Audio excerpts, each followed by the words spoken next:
when the saints go marching in. Hello everybody, my name is Tag Tarsus. I'm here to give you a guided tour of some of the major points of interest in some of the major cities around Guild Wars 2. My hopes and goals with this video is to give you an idea of where to find certain things that most everybody's going to need to find eventually, and I'm helping to give you a chance to hit the ground running come launch day.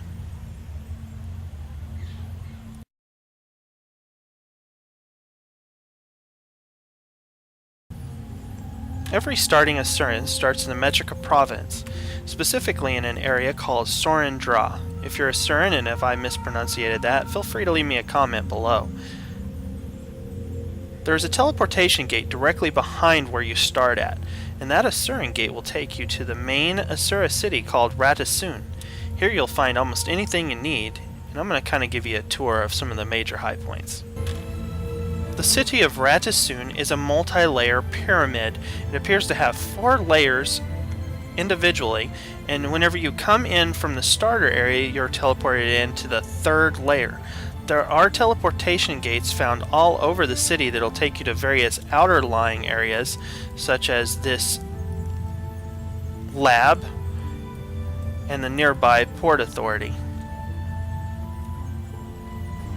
There is a vista on the 3rd floor, the main entry floor that I was just discussing, in Rata Sum.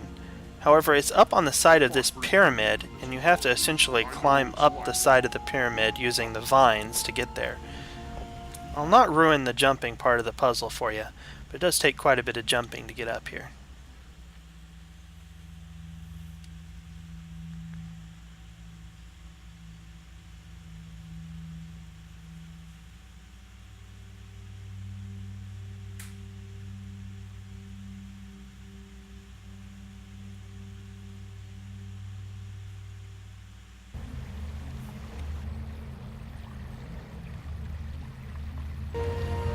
In the direct center of this 3rd level, you will find many things of interest. Primary things of note are the repair vendor here.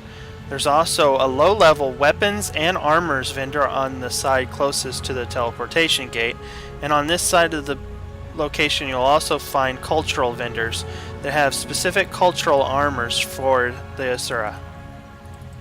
I have everything you need. Right? One floor down from the 3rd floor where you enter Rata Sum, you'll find almost all the rest of the things you really need in this game.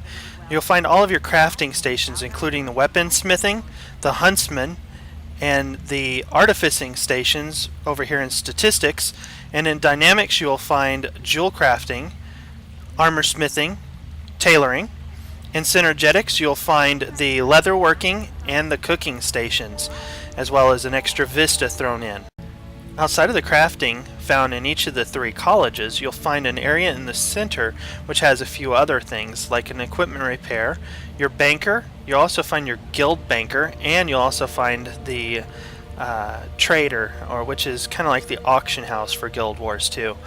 There's a few other minor vendors here for other items like armor smith and what have you, but overall the major things are found with the guild bank, the guild, and the... Also found on this center area of the 2nd floor is the guild register and the guild promoter.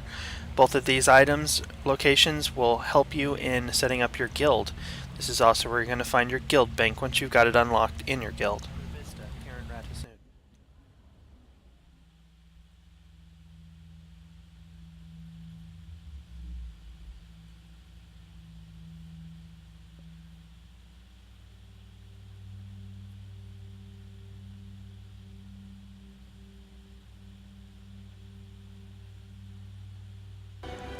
Not much of immediate importance is found on the lowest level here in Rata Sum.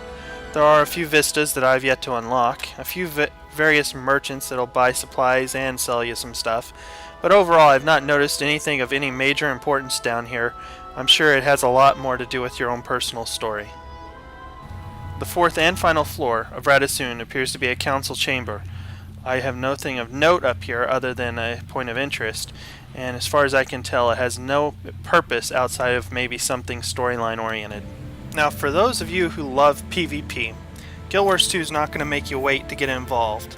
You can start at even level 1 should you want to. To simply get to the PvP staging area, Push H to bring up your hero screen, and from there click the bottom two cross swords for PvP. Then click Go to the Heart of the Mists, and from here you can start setting up your PvP experience. Once you get into the mists, you'll notice that your equipment has changed.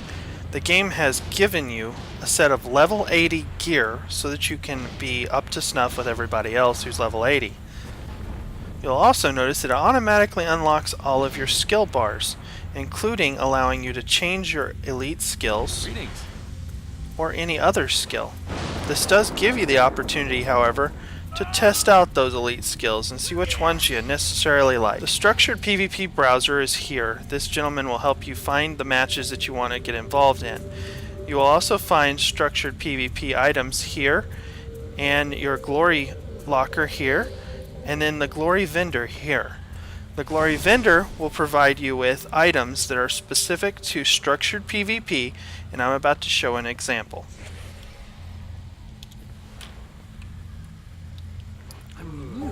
Each of the glory vendors provides you with items specific to your glory. It does charge you glory, in this case 500 glory, to unlock this first item, but whenever you get the chest and open it, you will find yourself a couple boosts and typically a PvP item, whether it be armor or what have you, items, weapons. In my particular case, I ended up with a better looking dagger. Guild Wars 2 structured PvP system rewards you not for grinding out specific items to make you better than everybody else, but instead rewards you for your actual production in the game, whether or not you can actually pull it off. Based on this, you can go to the PvP items vendor found in the mist.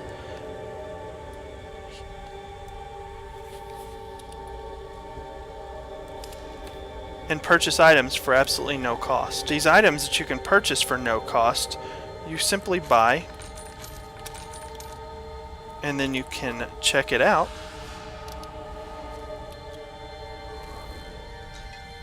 And simply equip.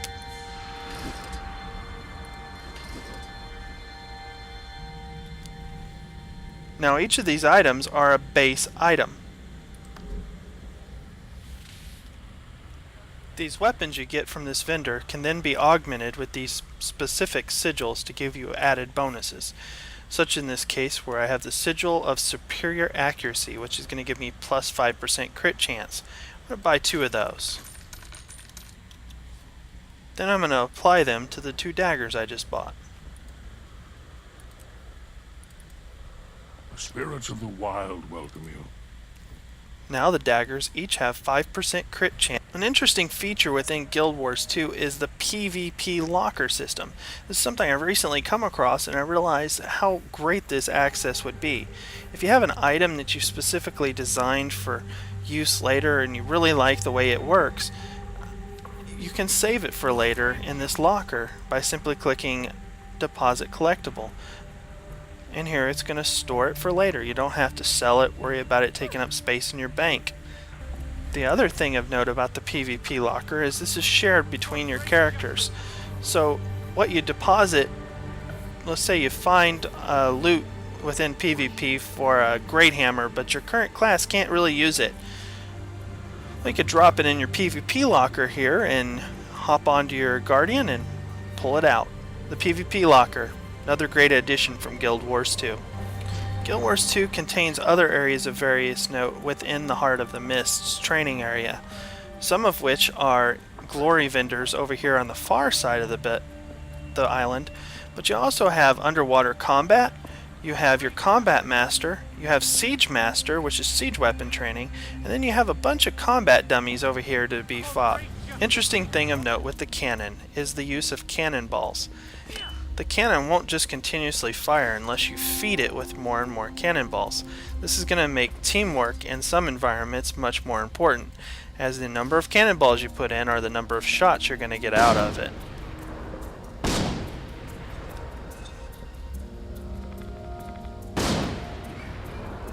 It may be that you and a friend work together to keep the cannon moving. Quick review of the skills from the cannonball is the first one fires a AoE damaging skill. The second one fires a skill that causes bleed damage over time. And then the third one fires an ice shot, which routes the enemy to a specific location. All three of these skills are amazing utility for a big battle, especially in World v World. Next would be the trebuchet. Use this in major siege locations, and even in some of the structured PvP has one of these. Takes a little practice to get used to, and now they've switched it to where you get taken to a higher elevation above your trebuchet. The 1 and 3 buttons move you left and right, and then the number 2 button, depending upon how long you hold it, fires your cannonball a set distance. Takes a lot of practice to hit a good location. Lion's Arch is a major hub for the rest of the game. I'm going to show you some really intricate and neat things that Lion's Arch has that some of the other cities don't. One of the great things about Lion's Arch is the ability to use Assyrian gates to get into the World v World areas. You'll note that there are individual gates to each of the 3 homeworlds for the places in the mist. The Black Gate Borderlands, which is the Black Gate server, and then you have the Eternal Battlegrounds, which is contested by all 3. And then you even have a gate to go back into the Heart of the Mists, where I was showing you the PvP items. In Fort Mariner in Lion's Arch, you will find teleportation gates to all of the different World v World areas. Another unique thing that's unique specifically to Lion's Arch is in the Grand Plaza, you'll find teleportation gates to each of the other major cities. A bit further to the north in the Canal Ward area, you'll find all of the crafting stations. And here you'll find the banking for both the guild bank and the regular bank. You'll find your trading post here on the other side of the Traders Forum. The vendors found here are all vendors that specialize in selling you armors specific to different dungeons. Each dungeon you do will give you a set of currency, which will be tradable for specific armors that are specific to having completed those dungeons.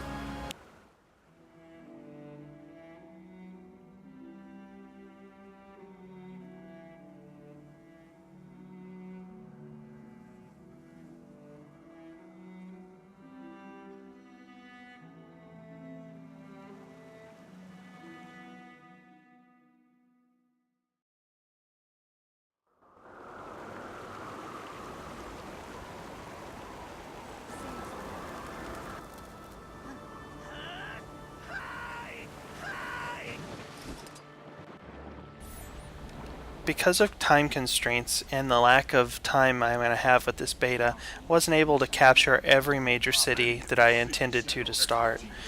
I did, however, manage to capture all of Rata Sum's important points, as well as the important points in Lion's Arch and in the Heart of the Mist. And I managed to show you some very interesting things with the beta in regards to PvP and structured PvP. I'm hoping that this helped you at least in some way. The saints go marching in. Oh, when the saints go marching in. Oh, yes, I want to be in that number. When the saints go marching in. Up where the streets are paved with gold. Up where the streets